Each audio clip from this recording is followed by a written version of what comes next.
En las primeras horas de la madrugada, el silencio de un poblado rural en Sinaloa fue interrumpido por el estruendo de un operativo que dejó al descubierto una de las figuras más buscadas del narcotráfico.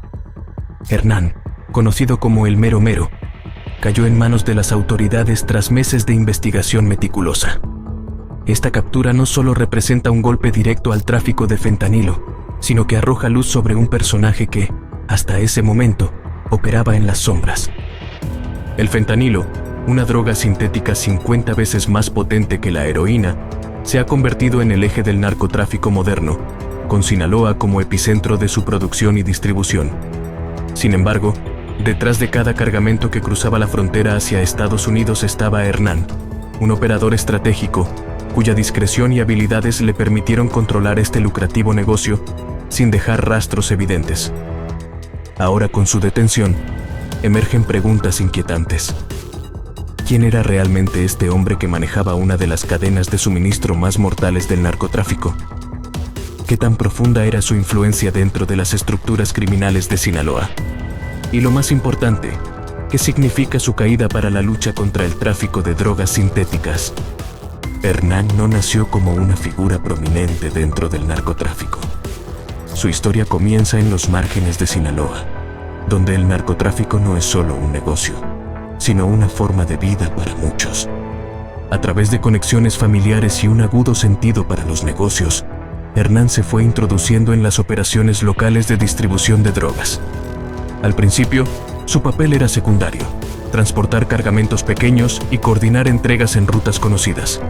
Con el tiempo, su habilidad para mantenerse discreto y cumplir con precisión las entregas le ganó la confianza de figuras más importantes dentro del cártel de Sinaloa. Mientras otros buscaban reconocimiento y poder, Hernán adoptó una estrategia diferente: mantenerse fuera del radar.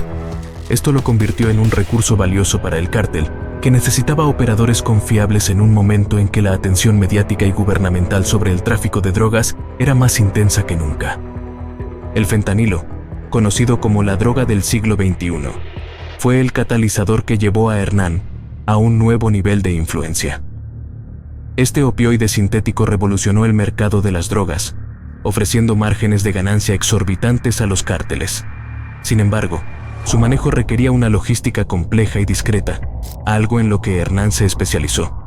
A diferencia de otras sustancias como la cocaína o la marihuana, el fentanilo se producía en laboratorios clandestinos y requería precursores químicos importados, un proceso que demandaba una coordinación precisa para evitar detección.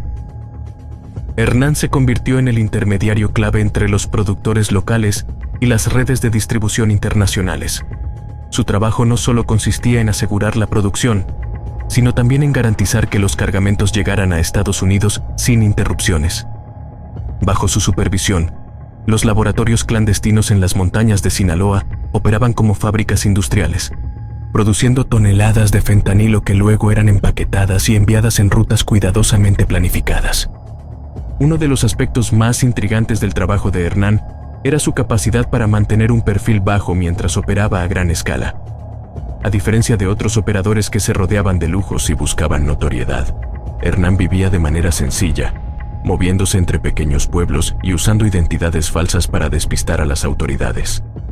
Su red operativa se basaba en una comunicación estrictamente controlada, utilizando sistemas encriptados y colaboradores de confianza. Los envíos de fentanilo que Hernán coordinaba no seguían un patrón único.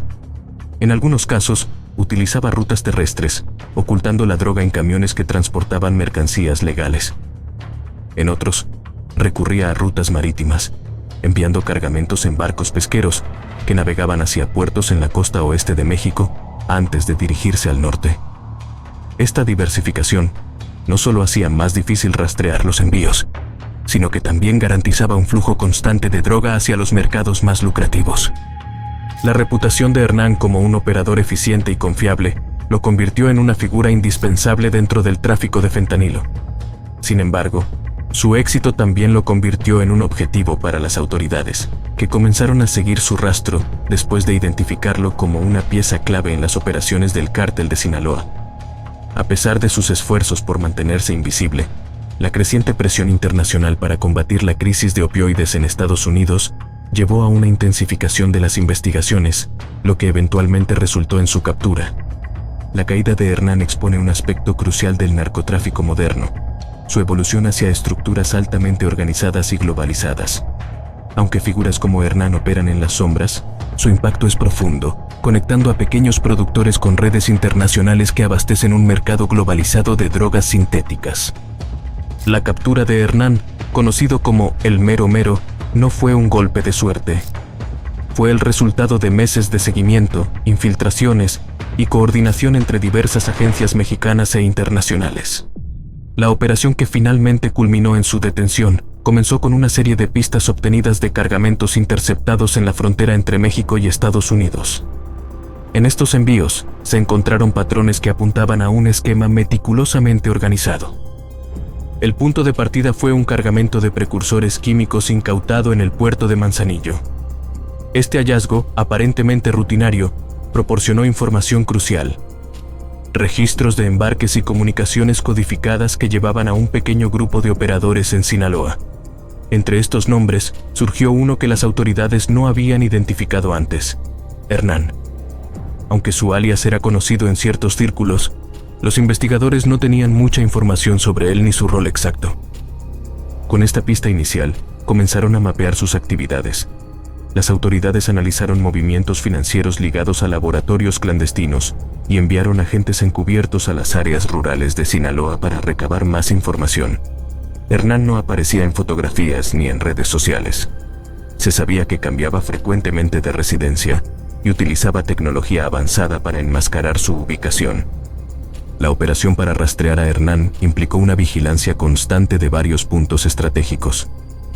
Los agentes desplegados siguieron rutas de transporte conocidas por ser utilizadas para el tráfico de fentanilo, prestando especial atención a vehículos que transitaban entre laboratorios clandestinos y ciudades costeras. Paralelamente, las autoridades estadounidenses colaboraron interceptando comunicaciones sospechosas que cruzaban la frontera. Una de las claves fue identificar una propiedad aislada en las montañas de Sinaloa, que había sido mencionada en conversaciones codificadas. Esta ubicación, aparentemente una casa de campo, tenía características sospechosas: acceso restringido, vigilancia constante y un alto consumo de energía, indicadores típicos de laboratorios clandestinos. Sin embargo, no se trataba solo de identificar el lugar, sino de confirmar que Hernán estuviera presente. Esto llevó a la instalación de drones y cámaras ocultas en las cercanías. Los equipos de vigilancia pasaron semanas observando movimientos, registrando patrones y estableciendo la logística de la operación. La captura de Hernán no hubiera sido posible sin la colaboración entre agencias. Mientras las fuerzas mexicanas realizaban el trabajo de campo, la DEA y otras entidades estadounidenses compartieron información crítica sobre las rutas y los contactos que Hernán mantenía en Estados Unidos. Este intercambio de datos permitió no solo rastrear los movimientos del operador, sino también identificar cargamentos que aún estaban en tránsito. Además, se recurrió a herramientas avanzadas de análisis de datos para descifrar los mensajes encriptados utilizados por la red de Hernán. Al correlacionar estas comunicaciones con registros telefónicos y ubicaciones GPS, las autoridades lograron delinear el alcance completo de sus operaciones. El día del operativo fue cuidadosamente elegido. Las autoridades esperaron hasta confirmar que Hernán estuviera en la propiedad aislada, junto con un cargamento de precursores químicos que estaba siendo procesado en el laboratorio cercano. La operación involucró un despliegue masivo de fuerzas especiales, helicópteros y vehículos blindados, con el objetivo de evitar cualquier posibilidad de escape o resistencia. A primera hora de la mañana, los equipos rodearon el área. La primera fase consistió en bloquear todas las rutas de acceso y salida. Al mismo tiempo, drones equipados con cámaras térmicas confirmaron la presencia de varias personas dentro de la propiedad. Las fuerzas avanzaron de manera simultánea hacia el laboratorio clandestino y la casa principal. En el laboratorio encontraron a varios operarios trabajando en la síntesis de fentanilo. La operación fue rápida y precisa. Los agentes aseguraron el lugar, incautando equipo especializado y precursores químicos que habrían producido varios kilogramos de fentanilo puro. Mientras tanto, en la casa principal, Hernán fue detenido sin ofrecer resistencia. Según los informes, parecía haber anticipado que su captura era inevitable. En el momento de la detención, se incautaron dispositivos electrónicos, documentos financieros y una pequeña cantidad de fentanilo ya procesado. Uno de los hallazgos más significativos fueron las computadoras y teléfonos confiscados durante el operativo. Estos dispositivos contenían registros detallados de las operaciones de Hernán, incluyendo rutas de transporte, contactos internacionales y transacciones financieras. También se encontraron programas especializados para encriptar comunicaciones y evitar el rastreo por parte de las autoridades. Los documentos incautados revelaron la magnitud de las operaciones de Hernán.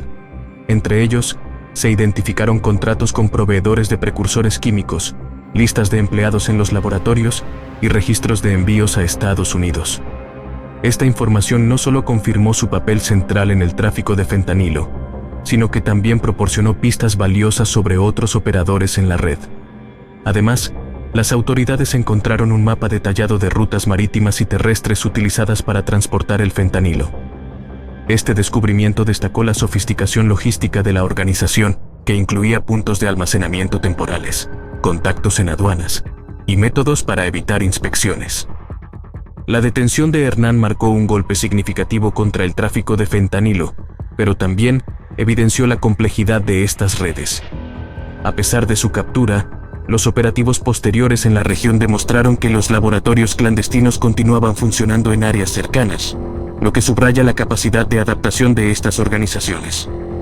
La información obtenida durante el operativo permitió a las autoridades lanzar una serie de redadas en otros puntos clave de Sinaloa, desmantelando varios laboratorios y arrestando a colaboradores de Hernán. Sin embargo, la magnitud de las operaciones del cártel mostró que, aunque su captura fue un paso importante, el sistema en su conjunto seguía funcionando. Su captura no solo expone las estrategias utilizadas por estos grupos, sino que también deja claro que combatir este problema requiere una coordinación internacional constante y un enfoque integral para atacar tanto la producción como la distribución. Sinaloa ha consolidado su lugar como un epicentro global del narcotráfico, no solo por su historia, sino por las condiciones geográficas, sociales y políticas que han favorecido esta actividad ilícita. Durante décadas, la región ha sido cuna de los cárteles más poderosos, gracias a una combinación de terreno montañoso que facilita el ocultamiento de operaciones y una red de rutas estratégicas que conectan con puntos clave de distribución. En el caso del fentanilo, Sinaloa ha evolucionado de ser un productor de drogas tradicionales a un motor de la crisis de opioides en Estados Unidos. El auge del fentanilo en Sinaloa comenzó con la introducción de precursores químicos provenientes principalmente de Asia. Estos materiales, esenciales para la fabricación de la droga, llegaron a puertos como el de Manzanillo y Lázaro Cárdenas, desde donde eran trasladados a laboratorios clandestinos en las zonas rurales de Sinaloa. A diferencia de la heroína, cuyo cultivo requiere tiempo y espacio, el fentanilo puede producirse en grandes cantidades con una logística mucho más sencilla, lo que lo convierte en una alternativa extremadamente rentable. Las montañas de Sinaloa albergan estos laboratorios, donde operarios altamente capacitados transforman los químicos en fentanilo puro. Estos lugares suelen estar protegidos por células armadas, lo que dificulta las intervenciones de las autoridades. Además, la ubicación remota y la falta de infraestructura en estas áreas crean un escenario perfecto para que las actividades delictivas pasen desapercibidas. El papel de Sinaloa en este tráfico no se limita a la producción. Desde aquí, se organizan redes de transporte que garantizan que el fentanilo llegue a los mercados más lucrativos de Estados Unidos. Los cárteles han perfeccionado sistemas para eludir los controles fronterizos, utilizando vehículos equipados con compartimentos secretos, cargamentos marítimos disfrazados de mercancías legales, y hasta drones que cruzan paquetes pequeños pero letales. Otro factor que refuerza el protagonismo de Sinaloa es la infraestructura social que los cárteles han creado. En muchas comunidades rurales, la falta de oportunidades económicas ha llevado a que los habitantes dependan de las actividades relacionadas con el narcotráfico para sobrevivir. Esto no solo incluye la fabricación directa, sino también trabajos de apoyo logístico, desde el transporte hasta el lavado de dinero. Este entramado crea un ecosistema delictivo que difícilmente puede ser desmantelado con la captura de un solo operador. El impacto del fentanilo producido en Sinaloa trasciende fronteras. Según reportes oficiales, una sola remesa de este químico puede producir millones de dosis, muchas de las cuales terminan en las calles de ciudades estadounidenses. Esta droga, barata de fabricar y extremadamente adictiva, ha alimentado la crisis de opioides, cobrando miles de vidas cada año. La eficiencia de las redes sinaloenses para manejar esta cadena de suministro global es un reflejo de su capacidad para adaptarse y prosperar en un mercado cada vez más complejo. La captura de figuras clave como Hernán puede representar un desafío temporal para estas operaciones, pero la estructura sólida que los cárteles han construido en Sinaloa garantiza la continuidad de sus actividades. Los laboratorios siguen funcionando, los precursores continúan llegando y las rutas permanecen activas. La detención de Hernán representa un logro significativo para las autoridades, pero también evidencia la complejidad del narcotráfico moderno. Aunque su captura desarticula temporalmente una parte importante de la cadena de suministro, los cárteles han demostrado una capacidad asombrosa para reestructurarse rápidamente. Hernán era una pieza clave, pero no la única. Uno de los impactos inmediatos de su detención es la interrupción de envíos programados de fentanilo hacia Estados Unidos. Las operaciones logísticas vinculadas a su red han quedado expuestas, lo que podría llevar a la incautación de más cargamentos en tránsito. Sin embargo, la rápida aparición de nuevos operadores puede limitar estos efectos. En Sinaloa, la captura también tiene repercusiones locales. Por un lado, genera incertidumbre entre los colaboradores de Hernán, quienes ahora temen ser los próximos objetivos de las autoridades. Por otro lado, crea oportunidades para que otros aspirantes ocupen su lugar, alimentando una competencia interna que a menudo deriva en conflictos violentos. A nivel internacional, este caso envía un mensaje contundente. Incluso las figuras más discretas y calculadoras pueden ser identificadas y detenidas. Sin embargo, también deja preguntas abiertas sobre la eficacia a largo plazo de estas estrategias y el verdadero alcance de su impacto en el tráfico de drogas sintéticas. La captura de Hernán, el Mero Mero, marca un capítulo crucial en la lucha contra el narcotráfico, exponiendo las complejidades de una red que opera como una maquinaria global. Su rol como operador clave en el tráfico de fentanilo subraya cómo figuras aparentemente invisibles son fundamentales para el éxito de los cárteles. Aunque su detención representa un golpe significativo, la estructura del crimen organizado en Sinaloa sigue siendo sólida y resiliente, lista para adaptarse y continuar con su negocio ilícito. Esta captura plantea interrogantes sobre el futuro del tráfico de drogas sintéticas. ¿Qué tan efectiva será a largo plazo la estrategia de eliminar figuras clave? ¿Se logrará desmantelar completamente la red de distribución o simplemente se reorganizará con nuevos líderes? Al mismo tiempo, el impacto de estas operaciones en comunidades locales y en la crisis de opioides en Estados Unidos sigue siendo incierto. Mientras las autoridades celebran este éxito, los cárteles ajustan sus movimientos, demostrando que esta es una guerra en constante evolución. ¿Puede una sola captura alterar significativamente el panorama del narcotráfico? ¿O estamos frente a una lucha interminable contra un enemigo que se reinventa una y otra vez? Estas preguntas permanecen abiertas mientras el mundo observa atentamente los próximos movimientos en esta batalla sin fin.